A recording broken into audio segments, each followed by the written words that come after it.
S, ಈಗಾಗಲೇ ಭಾರತದಲ್ಲಿ ಮುನ್ನೆಚ್ಚರಿಕೆ ಕ್ರಮಗಳನ್ನು ತೆಗೆದುಕೊಳ್ಳಲಾಗ್ತಾ ಇದೆ. ಒಂದು ಕಡೆಯಲ್ಲಿ ದಾಳಿಗೆ ಪ್ರತಿದಾಳಿಯನ್ನು ನಡೆಸುವಂಥದ್ದು, ಒಂದು ದಾಳಿಗೆ ಪ್ರತ್ಯುತ್ತರವನ್ನು ಆ ಕ್ಷಣದಲ್ಲಿ ಕೊಡುವಂಥದ್ದು, ಅವರು ನಡೆಸಿರ್ತಕ್ಕಂತಹ ದಾಳಿಯ ಏನು ಅಸ್ತ್ರಗಳಿದ್ವು ಅವುಗಳನ್ನು ಧ್ವಂಸ ಮಾಡುವಂಥ ಕೆಲಸವನ್ನು ಭಾರತ ಒಂದು ಕಡೆಯಿಂದ ಮಾಡ್ತು.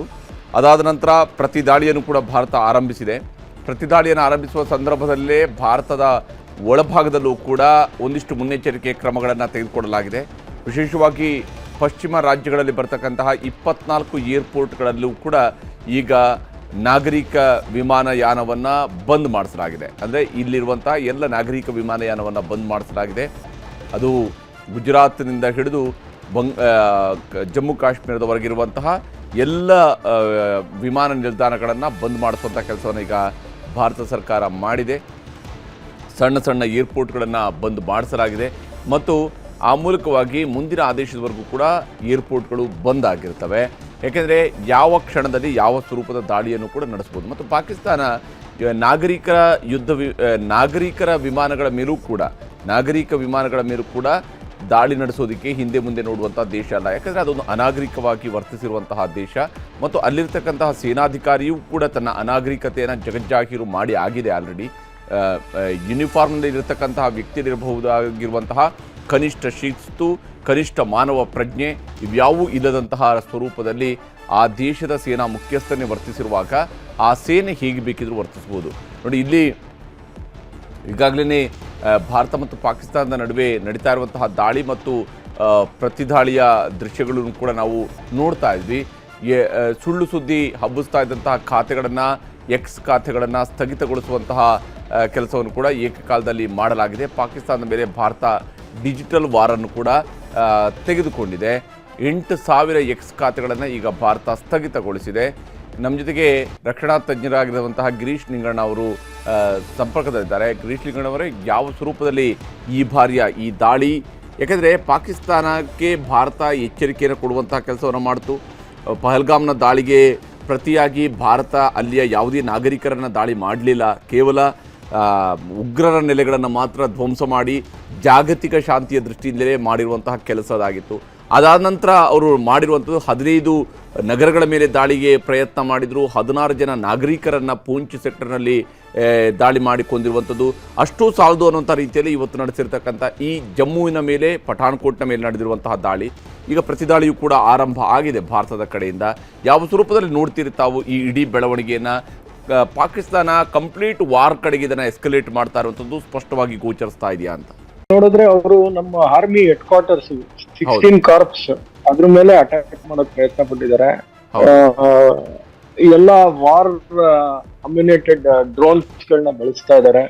ಈ ಕಡೆ ಜೈಸಲ್ಮಾರ್ ಮತ್ತೆ ಪಂಜಾಬ್, ಜಲಂಧರ್ ಆ ಕಡೆ ಎಲ್ಲ ಹಿಟ್ ಮಾಡಕ್ ಟ್ರೈ ಮಾಡ್ತಾ ಇದ್ದಾರೆ. ಬಟ್ ಯಾವ್ದ್ರಲ್ಲೂ ಅವರು ಸಫಲವಾಗಿಲ್ಲ.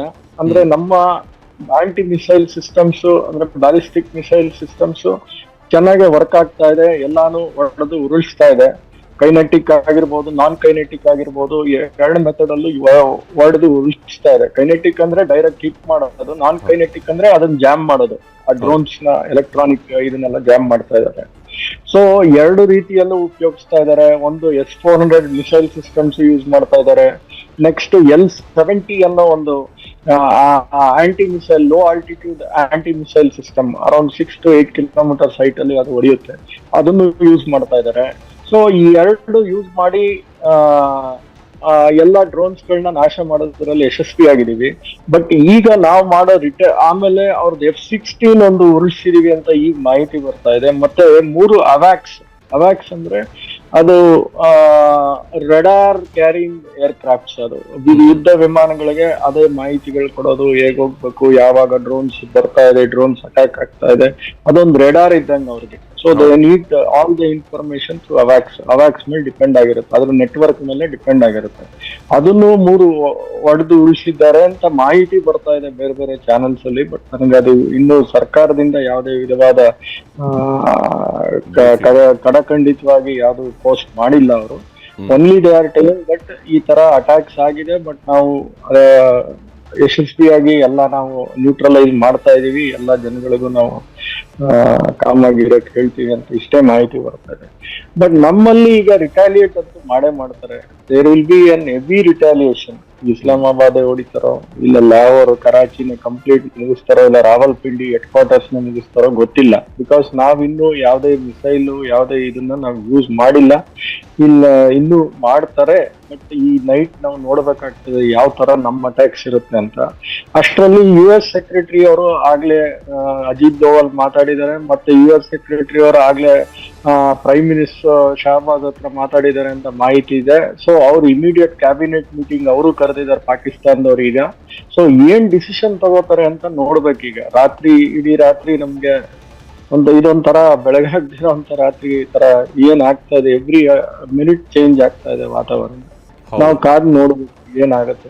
ಒಂದು ಮಾಹಿತಿ ಪ್ರಕಾರ ಇಸ್ಲಾಮಾಬಾದ್ ಕಡೆಗೂ ಕೂಡ ಭಾರತದಿಂದ ಕ್ಷಿಪಣಿ ದಾಳಿಯನ್ನ ಮಾಡಿಸಲಾಗ್ತಾ ಇದೆ ಅಂತೇಳಿ ಲಾಹೋರ್ ಮತ್ತು ಸಿಯಾಲ್ಕೋಟ್ ಮೇಲೆ ಕೂಡ ಮಾಡಲಾಗ್ತಾ ಇದೆ. ಪ್ರತಿ ದಾಳಿಗೆ ಬೇಕಾಗಿರುವಂತಹ ಪ್ರಯತ್ನಗಳು ಕೂಡ ಸಾಗ್ತಾ ಇದೆ ಅಂತ ತಿಳ್ಕೊಂಡು, ಅಂದರೆ ಅಫ್ಕೋರ್ಸ್ ನೀವು ಹೇಳಿದಂಗೆ ಸೇನೆಯಿಂದಾಗಲಿ ಅಥವಾ ಭಾರತ ಸರ್ಕಾರದಿಂದಾಗಲಿ ಇನ್ನೂ ಕೂಡ ಅಧಿಕೃತ ಮಾಹಿತಿ ಬಂದಿಲ್ಲ. ಆದರೆ ಭಾರತ ಈ ರಿಟ್ಯಾಲಿಯೇಷನನ್ನು ಬಹುಶಃ ಯಾಕಂದರೆ ಜಮ್ಮುವಿನ ಮೇಲಿರ್ಬೋದು, ಪಠಾಣ್ಕೋಟ್ ಮೇಲೆ ನಡೆಸಿರುವಂತಹ ದಾಳಿಯ ಮೂಲಕವಾಗಿ ಪಾಕಿಸ್ತಾನ ಎಲ್ಲೊಂದು ಕಡೆಯಲ್ಲಿ ನಾಗರಿಕರ ನೆಲೆಗಳ ಮೇಲೂ ಕೂಡ ದಾಳಿಯನ್ನು ನಡೆಸಿರುವಂಥದ್ದು ಕಾಣ್ತಾ ಇದೆ, ಕಂಟಿನ್ಯೂ ಆಗ್ತಾ ಇದೆ.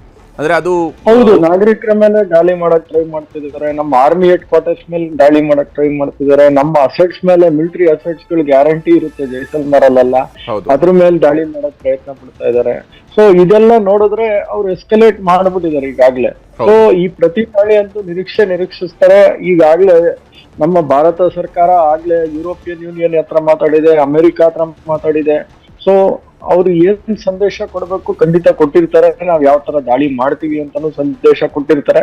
ಸೊ ಪ್ರಾಬಬ್ಲಿ ಅದನ್ನ ಅವ್ರಿಗಾಗ್ಲೇ ಆ ಸಂದೇಶ ಮುಟ್ಟಿರ್ಬೋದು. ಅದಕ್ಕೆ ಅವ್ರ ಕ್ಯಾಬಿನೆಟ್ ಮೀಟಿಂಗ್ ಕರೆದಿದ್ದಾರೆ ಈಗ ರಾತ್ರಿ.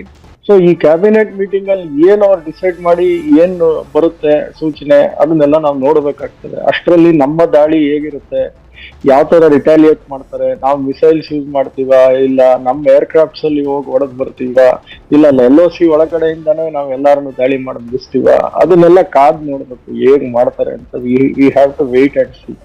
ಈಗ ಲಾಹೋರ್ ಏರ್ ಡಿಫೆನ್ಸ್ ಸಿಸ್ಟಮ್ ಪ್ರಕಾರ ನನಗೆ ಆಂಟಿ ಬ್ಯಾಲಿಸ್ಟಿಕ್ ಸಿಸ್ಟಮ್ಸ್ ಎಲ್ಲಾ ಕಡೆನೂ ಅಳವಡಿಸಿದ್ದಾರೆ ಅಂಡ್ ಬಹಳ ಯಶಸ್ವಿಯಾಗಿ ಅದನ್ನ ನಮ್ ಸಿಸ್ಟಮ್ಸ್ ವರ್ಕ್ ಆಗ್ತಾ ಇದಾವೆ. ಇಷ್ಟು ಮಾತ್ರ ಕಾಣ್ತಾ ಇದೆ ಅಷ್ಟೇ. ನಿಜ ನಿಜ ನಿಜ.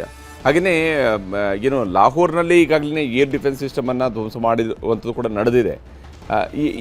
ಈ ರೀತಿಯಾದಂತಹ ದಾಳಿಗಳ ಮೂಲಕವಾಗಿ ಭಾರತ ಯಾವ ಸ್ವರೂಪದಲ್ಲಿ ಪಾಕಿಸ್ತಾನದ ಸೇನಾ ಬಲವನ್ನು ಕುಗ್ಗಿಸುವಂತಹ ಕೆಲಸವನ್ನು ಮಾಡ್ತಾರೆ. ಮತ್ತು ಪಾಕಿಸ್ತಾನದಲ್ಲಿ ಅವರು ತೆಗೆದುಕೊಂಡಿರ್ತಕ್ಕಂತಹ ಈಗ ಏನು ಚೀನಾದ ಕಡೆಯಿಂದ ತೆಗೆದುಕೊಂಡಿರುವಂತಹ ಕ್ಷಿಪಣಿಗಳನ್ನು ಕೂಡ ಇವತ್ತು